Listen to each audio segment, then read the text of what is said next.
Riku is, in my opinion at least, one of the most important characters of Kingdom Hearts. Not only that, he has seen, in my opinion at least, the most development throughout all of the games. Going from this sort of edgy douchebag who you would honestly want to beat the fuck out of with a 2x4 to basically being kind of the leader slash the MVP of the whole group. But how exactly did he get to this point? Well, let's dive in and find out. So KH1 Riku and Sora were a bit different than KH2 and KH3 Sora and Riku. While in KH1 they were more rivals, even in the beginning of the game, back when Riku's brain still wasn't fried by coke, I mean Maleficent, they seemed more like rivals, and later when he goes down the path of being a douchebag, he literally gives no shit about Sora. But we can see that here at the end of KH1, he does genuinely feel bad for what he did, and he traps himself in the realm of darkness just to make sure his friends are safe. Going to the events of Rechain of Memories, however, we see that Riku is struggling with his past, and I gotta say it really does mess with this guy's head. From constant fear of being possessed again, to going out of his way to destroy any kind of darkness by any means necessary. And then there is Ansem, his former BFF, or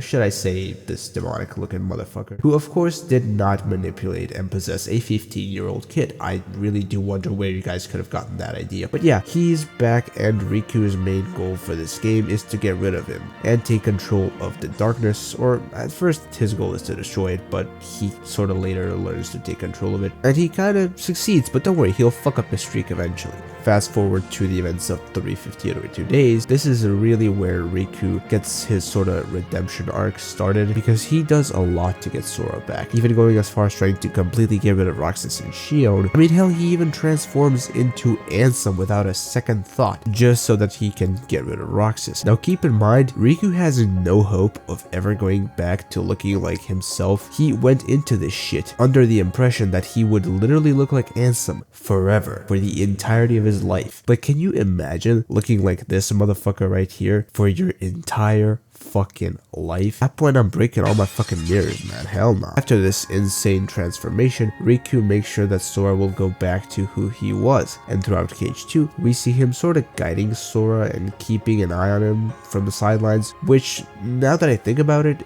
I don't really know if Sora ever found out how much shit Riku did for this guy. I do think that partly all of this was just to make up for what a douchebag he was back in KH1, which leads me into the dynamic between these two in KH2. In KH2, Riku is more of like a big brother and guide type dude to Sora. He's sort of the more experienced friend who gets Sora out of shit when he fucks up. I do think that he still feels a lot of regret for the shit he did in KH1, but I think he's finally ready to move on at this point from all of that. And after KH2, Kira's Dream Drop Distance of course comes along, and of course we have the Mark of Mastery, in which, guess what happens? Riku saves Sora's dumbass yet again. This time it's kind of serious because Sora was about to become Xehanort's puppet, and this is, in my opinion, where Riku truly earns his MVM medal. For anyone wondering, MVM stands for Most Valuable Motherfucker, which I think Samuel Jackson would approve. The one that said bad motherfucker. But yeah, Riku saves Sora again. Now, we move on to KH3, and there is